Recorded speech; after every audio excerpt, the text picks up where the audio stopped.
제가 또 앰플 한 대를 사왔습니다. JCM900 SLX. 이름에서도 알 수 있듯이 개인이 강력해요. 예전에 플렉시 시절을 넘어서 JCM800, JCM900을 넘어가면서 JCM2000, 제 개인적으로의 기억으로는 굉장히 역사적인 기타 앰프예요. 참고로 이 앰프에 관심을 갖게 된 이유는 1999년도에 폴 길버트 밴드가 국내 내한 공연을 했을 때 국내 업체에서 렌탈을 해서 기타 앰프를 썼거든요. 그때 두 번을 공연했죠. 첫 번째는 수요예술 무대, 제가 거기 가서 봤습니다. 그거를. 두 번째는 정식 공연, 그때도 가서 봤고. 그래서 수요예술 무대 같은 경우에는 JCM900 SLX 헤드와 부스터 페달 딱 하나만 써가지고 녹화를 하더라고요. 정말 스트레이트한 톤을 뽑아주는 앰프거든요. 엄청나게 저렴한 가격으로 이 녀석이 매물로 올라왔는데 예약 중이더라고요. 너무 아까워서 취소되면 연락 바랍니다. 이렇게 문자를 보내놨더니 저한테 연락이 와서 오늘 영상에는 반전이 엄청나게 많아요. 초반 반전부터 한 3, 4개. 자, 사러 가는 중에 전화가 오더라고요. 판매자분께서. 차를 돌려서 그냥 돌아가시면 안 되나요? 그래서 왜요? 전원을 넣어봤는데 갑자기 푹 하고 꺼지더래요. 그래도 일단은 가는 길이니까 그냥 가서 한번 보겠습니다. 가서 앰프를 봤는데 문제는 뭐였냐면은 스피커 선을 연결하지 않고 쓰신 거예요. 진공관 앰프는 스피커 선을 연결하지 않으면 고장납니다. 일단은 전원이 켜지지 않는 상태였고 협조를 얻어서 그 퓨즈를 확인해 봤는데 메인 퓨즈가 나가 있었고요. 진공관이 4개가 들어갑니다. 100W급은. 근데 이쪽 2개가 색깔이 완전히 갈색으로 변했죠. 이쪽 2개 진공관이 엄청나게 과열이 되고 있었다라는 얘기예요. 전원부 캐패시터 2개 중에 하나는 엄청나게 부풀어 올랐다가 푹 가라앉은 모습도 보이고 있었고요. 근데 그 자리에서 이 앰프를 나무에서 드러내가지고 볼 수는 없으니까 일단은 이 정도만 확인을 했죠. 근데 이거 어떻게 해요? 어쨌든 그분이 정하신 금액은 작동을 하는 조건에서 50만 원이었잖아요. 그래서 제가 조심스럽게 후려쳤습니다. 가격을 제한을 드렸어요. 제가 뭐라고 말씀드렸냐면은 최악의 경우에 출력 트랜스포머가 나갔을 수도 있다. 진공관도 사실 요거 2개는 제가 봤을 때는 나은 것 같다. 색깔만 봐도 완전히 확 티가 나잖아요. 그 안에 또 다른 소자들이 더 고장났을지도 모르고 요거 최소한 수입하면 한 2-30만 원 들 거예요. 세금까지. 요거 아무리 싼 걸로 맞춰도 4개 20만 원. 파워 트랜스포머도 나갔을지 안 나갔을지 알 길이 없는 거죠. 진공관 4개만 바꿔가지고 살아날 수도 있다. 그래도 최소한 20만 원입니다. 이게. 이 모든 리스크는 제가 가지고 가겠습니다. 30만 원에 주세요. 그분도 그냥 알겠습니다. 30만 원에 드리겠습니다 하시더라고요. 집에 가지고 와서 제일 처음에 일단은 퓨즈를 바꿔서 껴봤어요. 전원을 켰더니 전원이 들어옵니다. 기타를 연결하고 기타를 딱 쳐봤는데 소리가 잘 나. 잠깐만. 참 다행인 건 맞는데 그냥 양심적으로 20만 원을 다시 보내드려야 되겠다라는 생각이 들 정도였으니까요. 그리고 나서 한 10분 정도 쳤을까? 팔 길이 정도 거리에다 놓고 기타를 쳤는데 제가 진공관 앰프는 그렇게 많이 써봤지만 기타 앰프의 열이 내 피부로 느껴질 만큼의 열은 처음 느껴봤어요. 왜 이렇게 뜨거워 이거? 이건 뭔가 이상한 거다. 그래가지고 기타 앰프 뒷면을 딱 보는 순간 이 녀석들이 빨갛게 되어 있는 겁니다. 레드 플레이팅이라 그러죠. 전류가 너무 많이 흐르면 캐소드에서 쏘는 전자의 양이 엄청나게 많단 말이에요. 그거를 플레이트에서 받으면서 빨갛게 과열이 되는 현상이. 완전 시뻘겋게 전구야 전구.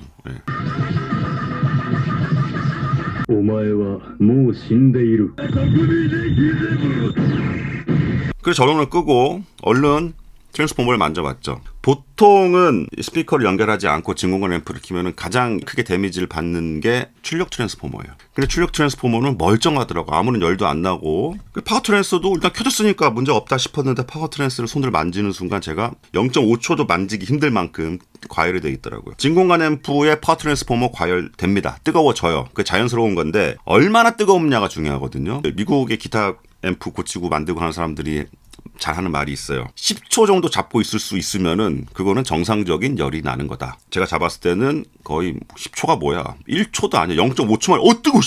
손 될 것 같아. 제가 옛날에 그런 경험이 있어요. 기타 앰프를 만들다가 와이어링을 잘못했어요. 파워 트랜스포머가 과열되기 시작했는데 한 번 과열이 되잖아요. 그러면 이게 식는데 거의 한 2시간 걸려요. 2시간 후에 만져봐도 후끈후끈 걸릴 정도로 과열이 되거든요. 그러니까 그런 수준으로 과열이 되고 있더라고요. 잠깐, 이 기타 앰프 내가 20만 원 정도에 사왔어야 되는 거 아닌가. 그 후로 지금 약 일주일이 지났습니다. 이 증상에 문제가 되는 부품들을 교체할 부품들이 전부 도착을 했습니다. 부품값이 한 30만 원 들었어요. 60만 원에 사온 게 된 거죠. 60만 원이지만 모든 소모성 부품들은 싹 다 교체가 된 100%의 컨디션까지 끌어올린 기타 앰프가 60만 원이 된 거죠. 물론 저의 삽질 비용은 제외입니다. 하나하나 고쳐보도록 하겠습니다. 자, 일단 진공관을 한번 보겠습니다. 이게 정상적인 색깔인데 이거 보십시오. 엄청나게 색깔이 완전히 가버렸죠. 이 녀석의 열에 못 이겨서 여기도 살짝 색깔이 좀 변색이 됐고요. 종기가 부풀어 올랐다가 고름을 짜낸 것처럼 이렇게 됐습니다.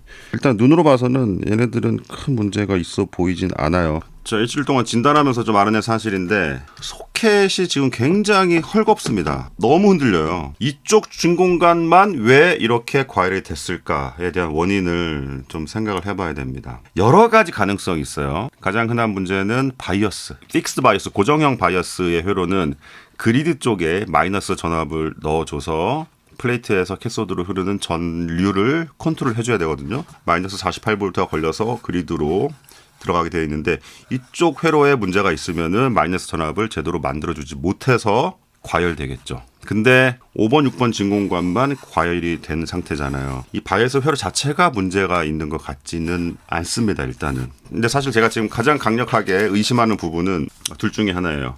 요거 페이즈 스플리터, 페이즈 인버터 회로죠. 여기에서 신호를 쪼개가지고 이쪽에다 주고 이쪽에다 줘야 되는데 여기도 보시다시피 모든 진공관의 플레이트에는 고전압의 플레이트 전압이 걸립니다. CBX7도 당연히 걸리죠.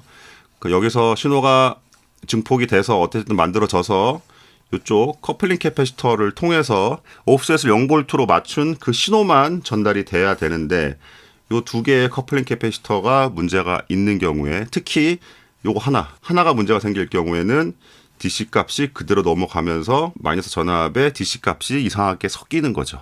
당연히 진공관은 사망을 할 수 있다. 전류가 너무 많이 흘러서 결국에는 이 바이어스가 제대로 걸려있지 않는 경우라는 거죠. 그리고 또 추측이 되는 문제는 사실 난 이건 것 같아요. 뭐냐면은 제가 이거를 테스트하는 도중에 몇 번이나 이 녀석의 히터가 안 켜지는 경우를 많이 봤어요. 그게 뭐냐면은 만약에 이쪽에 하나가 히터가 안 켜진다.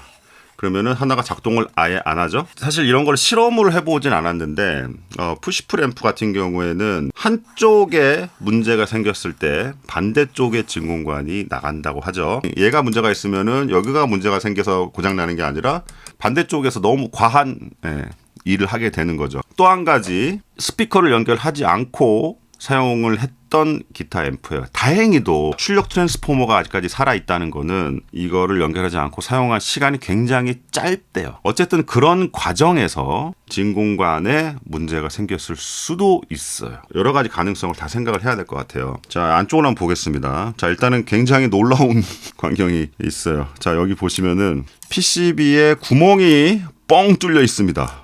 야, 전 처음에 이걸 보고 이게 무슨 어떻게 하다 녹은 줄 알았어. PCB가 이렇게 녹진 않아요. 예전에 한번 수리를 받은 것 같아요. 근데 수리를 하면서 수리하시는 분이 PCB 패턴을 아예 그냥 삭제해버리자. 그리고 와이어링으로 수리를 해놓으신 것 같아요. 이 앰프 같은 경우에는 5극관, 3극관을 컨트롤할 수가 있습니다. 그러니까 출력을 하이, 로우라고 해놨는데 5극관 펜토드로 했을 때는 풀 출력이 나가고 로우로 하면은 스크린 그리드에 들어가는 배선을 좀 바꿔요. 그러면서 출력을 확 떨어뜨리거든요. 그래서 좀 가정용으로 쓰기 좋게 이렇게 로우로 해놨는데 사실 로우로 해놔도 소리는 오지게 커요. 그래서 오늘 수리하면서 요 스위치 제가 삭제하겠습니다. 요거 빼고 그냥 5극관으로만 작동하도록 요거 드러낼게요. 그리고 제가 테스트를 몇 번 해봤는데 요 스위치가 그렇게 신뢰가 있진 않아요. 어떤 경우에는 살짝만 이렇게 손만 대도 얘가 스위칭이 왔다 갔다 하더라고요. 그러니까 만약에 한쪽만 5극관 연결되어 있고 한쪽 3극관 연결되어 있으면 그 밸런스가 안 맞아가지고 또 한쪽이 나갈 수가 있거든요. 이쪽 수리를 한번 받은 것 같아요. 이 앰프는 게인이 굉장히 높기 때문에 프리앰프단의 LC 히터로 인한 노이즈가 발생할 가능성이 높아요. 하나, 둘, 셋 프리앰프 페이즈 인버터 말고요. V1, 2, 3까지는 DC 히터를 쓰고 있어요. 그 DC 히터를 만들어주는 DC 정류 회로인데 가장 많이 알려진 문제가 뭐냐면은 요 DC 정류 회로의 브릿지 레틱파이어 BR3 마샬에서 너무 스펙을 간당간당한 부품을 쓴 거예요. JCM 900 같은 경우에는 요 다이오드 교체하는 게 굉장히 흔한 수리거든요. 요게 근데 오리지널 렉티파이어는 원래 이렇게 생긴 건데 굉장히 수리를 잘 해놓으셨네요. 그런데 문제는 문제가 뭐냐면 이거는 원래 33 마이크로페러짜리 두 개거든요. 회로도상. 근데 이게 지금 47이 들어가 있습니다. 33, 47. 난 이 정도는 그래도 크게 문제가 될 수준은 아니라고 봐요. 그런데 문제는 뭐냐면 얘예요. 예. 이게 지금 35V에 2200 마이크로페럿이 장착되어 있습니다. 3화 건데 요거는 이렇게 하면 안 되죠. 예. 왜냐하면은 오리지널 회로에 10,000 마이크로페럿, 10페럿짜리가 들어가 있다고요. 10,000짜리를 2200을 껴놓는 건 좀 아닌 것 같아. 그리고 또 한 가지 여기 바꿔놨네요. 수리를 한 것 같습니다. 교체가 됐고요. 제가 처음에 테스트하면서 바이오스 전압을 측정했을 때 마이너스 33V 정도가 나오고 있었습니다. 진공관이 버티기가 힘든 세팅이에요. 엄청나게 과전류가 흐르고 있는 핫 바이오스. 그래서 진공관이 또 고장이 났을 가능성도 있습니다. 이걸 잘 모르시는 분이 뜯어가지고 나도 바이오스 한번 해봐야 되겠다 해가지고 막 돌리다가 뭐 변화가 없는데, 그리고 그냥 그 돌린 상태에서 그냥 조립을 하신 게 아닌가 싶어요. 요거 두 개에서 리크가 있으면은 DC 전압이 걸려서 안 넘어야 되는데 넘어가면서 바이오스 전압을 건드려갖고 이게 바이오스가 폭주한다. 그 두 개거든요. 요것도 교체하겠습니다. 사실 제가 제일 걱정했던 거는 출력 트랜스포머예요. 근데 제가 뭐 테스트를 이래저래 해보니까 얘는 아주 정상적으로 살아남았습니다. 정말 그 문제점 있는 것만 딱 고쳐가지고 됐습니다라고 하는 것보다 앞으로 문제가 또 생길 만한 것들을 싹 다 수리를 하는 게 낫겠다라고 판단이 들었어요. 전액 캐패시터 싹 다 바꾸겠습니다. PCB 구멍 나서 땜빵 해놓은 거 요거 이 스위치 제거하겠습니다. 당연히 전원부 캐패시터 2개 교환하고요. 큰 작업이 될 것 같은데 소켓 4개 싹 다 교환하겠습니다. 정말 컨디션 최고의 JCM 900 SLX로 만들어 보겠습니다. 일단 여기부터 작업을 할게요. 저도 하나 갖고 있다가 땜 품질은 리완 좋으세요.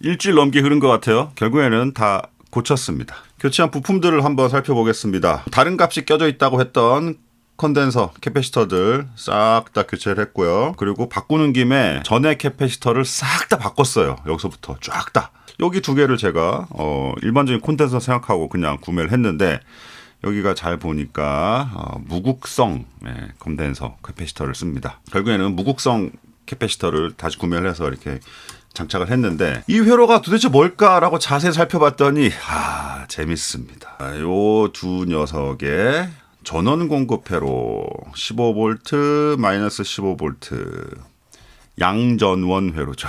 양전원 회로를 요 두 개의 칩에 공급하는 회로, 전원 회로인데 진공원 앰프인데 왜 OP앰프 같은 게 들어가 있을까? 요 녀석은 딱 봐도 그거죠. 샌드리턴의 버퍼 회로로 보입니다. 근데 중간에 뭐가 달려 있어요. 이게 뭐냐면 이 앰프는 마스터 볼륨이 두 개가 있어요. 풋 스위치를 통해서 접점을 붙여주면은 마스터 볼륨이 A, B를 스위칭할 수가 있습니다. 갑자기 솔로를 해야 될 때 그걸 딱 밟으면은 A 채널은 볼륨 5, B 채널은 볼륨 7 정도로 해놓으면은 밟으면 볼륨이 7이 되는 거예요. 그 순간만. 그거를 컨트롤하는 회로입니다. M520 한다라는 칩인데 마스터 볼륨이 여기 하나 있어요. OP앰프의 반전 중폭 회로죠. 여기 저항값을 조정하면은 여기랑 비율에 따라 가지고 개인의 양이 조절이 되죠. 오프앰프의 아주 기본적인 원리죠. 그래서 이거는 그래도 신호의 흐름에 관련된 캐패시터이기 때문에 미국 걸로 꼈습니다. 말로리 걸로. 펜토드로 작동하냐 트라이오드로 작동하냐. 트라이오드로 해도 소리는 오지게 크다. 굳이 이 스위칭의 문제 때문에 혹시나 또 모르거든요. 스위칭이 약간 또 이게 잘못돼가지고 한쪽이 안 붙어가지고 이쪽은 펜토드 이쪽은 트라이오드로 작동할 수도 있거든요. 이게 접점이 안 좋으면은. 그래서 그 문제를 확실하게 해결하고자 여기를 안에 털어버렸습니다. 그리고 전원부 캐패시터 큰 거 50, 50짜리 두 개 다 교체를 했고요. 독일제 FNT로 각각 소켓 전부 다 이 녀석으로 청소를 했는데 잭 청소용으로 이걸 하나 구매를 했습니다. 빨대를 재사용하는 빨대가 있나 봐요. 그거 안에 이렇게 닦는 그 소리인데 딱 좋아. 사이즈별로. 팟들도 안쪽에 넣어서 마사지하고. 가장 시간이 오래 걸렸던 작업은 뭐였냐면 이 소켓을 4개를 다 교체를 했어요. 와, 이거 진짜 JCM 900 요 모델까지만 해도 진공화 소켓을 그나마 가능해요. 좀 짜증나긴 하지만. 왜냐하면 이런 타입이니까. 근데 이 이후에 나온 마샬들은 기판에다가 진공화 소켓을 그냥 바로 납땜을 해버렸죠. 그래서 작업이 뭐 안 되는 건 아닙니다만 굉장히 어렵습니다. 그리고 진공화 소켓을 교체하는 김에 여기 캐소드에서 그라운드로 떨어지는 점에다가 1옴 저항을 다 달아놨습니다. 바이어스를 측정할 때 조금 더 용이하게 안전하게 쉽게 잴 수가 있죠. 여기서만 딱 찍으면 되거든요. 진공관도 새로 구매를 했는데 파워튜브 EL34만 쿼드 매칭을 된 거를 일렉트로 하모닉스 거 좀 그렇게 비싼 건 아닌데 좀 저렴한 거긴 샀습니다. DC로 놓고요. 자, 샤시에다가 이렇게 바이어스 전류를 보기 전에 플레이트에 걸린 전압을 봐야 돼요. EL34는 3번 핀이거든요. 땅 키면은 플레이트 전압이 이렇게 나오죠. 400, 415. 그 다음에 1옴 저항을 달아놓은 캐소드 2184 같은 경우 보통 1번하고 8번을 묶어 놓거든요. 그 묶인 점이에요. 여기서 미리볼트로 이렇게 놓고요. 다시 스탠바이를 올려보면은 밀리볼트로 보이죠. 근데 1옴 저항을 달아놨으니까 요거를 밀리암페어로 이해를 하면 됩니다. 자, 두 번째 거 보면은 32.7 오차가 좀 있어요. 요게 지금 회로 문제가 아니라 진공관 문제입니다, 사실. 사실 요거 때문에 제가 판매점 사장님하고 좀 이야기를 좀 나눴는데 좀 정교한 값에 매칭된 관을 구매하기 위해서는 좀 프리미엄 관을 사야 되겠더라고요. 알겠습니다. 했습니다. 그냥 이 정도가 좀 어쨌든 이 정도에서 내 만족해야 되는구나. 좀 얘는 또 26조 얼마 나오죠. 마지막 거 29, 30 정도 나오고 보통 10% 정도 이내면은 큰 문제가 없다라고들 얘기를 하죠. 이래저래 평균 잡아보면 30mA 정도로 지금 세팅이 돼 있다고 볼 수가 있죠. 30mA는 도대체 어느 정도의 바이어스인가? 아까 우리가 415V였잖아요. 415V 곱하기 30mA는 0.03이죠. 0.03 전압 곱하기 전류는 뭐다? 파워다. 와트 12.45W가 나왔다. 자, 12.45W가 그래서 그게 뭔데? EL34가 최고 버틸 수 있는 와트는 25W입니다. 그래서 나누기 25W를 해보면은 EL34에서 최대로 버틸 수 있는 한계치의 50% 지금 50%의 바이어스로 맞춘 거예요, 이 녀석은. 근데 지금 캐소드에서 전류를 쟀기 때문에 이거보다 살짝 덜 나올 겁니다. 그러니까 50%가 아니라 한 40 몇 퍼센트 정도 될 거예요. 저희 경험으로는 이 정도만 돼도 크로스오버 디스토션이 없어요. 물론 톤 차이는 나요. 좀 많이 올렸을 때랑 좀 적게 올렸을 때랑. 하지만은 전기적으로 봤을 때는 이것도 굉장히 안정적인 거거든요. 공돌이 파파라는 이름으로 이 채널을 하고 있잖아요. 그래서 저는 전기적인 안정성을 조금 더 추구하겠습니다. 이 얘기는 꼭 하고 넘어가야 되겠다. 30만 원에 주고 사왔다 그랬잖아요. 다 합쳐보면은 부품값만 진공관 20, 나머지 10만 원, 30만 원 정도 든 것 같습니다. 만약에 근데 똑같은 작업을 어느 업체에다 의뢰를 했다. 제가 교체한 것과 똑같은 부품으로 교체를 했다. 과연 얼마 정도의 수리비가 나올 것인가. 아무리 손을 빠르게 작업을 하신다고 해도 특히나 이 진공관 소켓 교체는 저 같은 경우에 이거 한 4시간 걸렸어요. 글쎄요. 저는 한 50만 원 좀 받으셔야지 될 것 같은데. 그러니까 결코 싸지 않다는 거죠, 수리가. 참 어떻게 보면 좀 난감해요. 네, 나는 수리할 수 있는 능력이 없는데 내가 가지고 있는 앰프는 고장이 났다. 고치면은 되게 멀쩡하게 아주 역사가 있는 제품인데 그럴 때는 저한테 이메일 주시기 바랍니다. 저한테 제가 고쳐드리겠다는 얘기가 아니라 제가 사겠습니다. 진짜예요. 농담 아닙니다. 이 앰프는 이렇게 싹 좋은 컨디션으로 잘 재조립해서 제가 잘 보관하도록 하겠습니다. 기타 친다는 얘기는 안 하지 내가. 솔직히 그 얘기 못 하겠어. 잘 보관하겠습니다. 컨트롤이 좀 특이해요. 이 두 개를 다 올릴 수가 있거든요. 두 개 다 올리면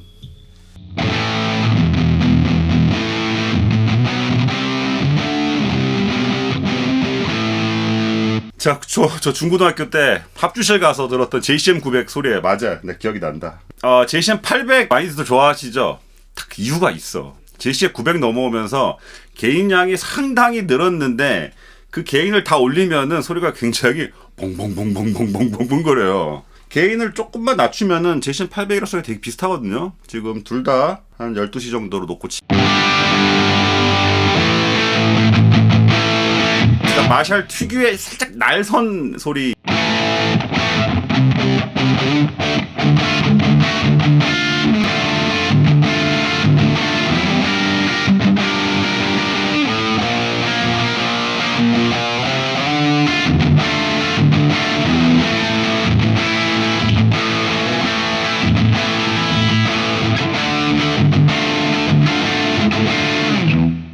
좋았어. 안 그래도 벙벙대는데 이 기타 소리마저 좀 밑에 쪽 톤 주파수가 많으면 더 벙벙대요. 그러니까 얘는 사실 약간 슈퍼 스트랩 쪽하고 좀 어울리지 않나 생각합니다. 비슷하네. 완전 텔레로 가보자.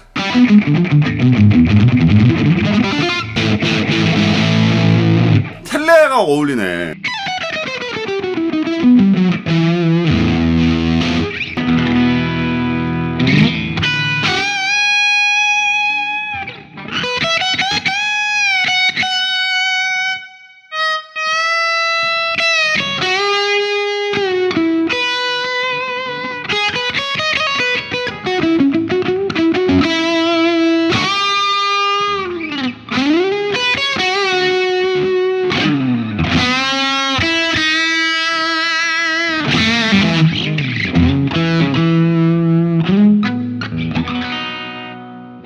혹시나 파워트랜스에서 열이 얼마나 나는지 한번 확인해 볼게요. 자, 제가 아까 말씀드렸죠. 10초 이상 잡고 있을 수 있으면 정상이다.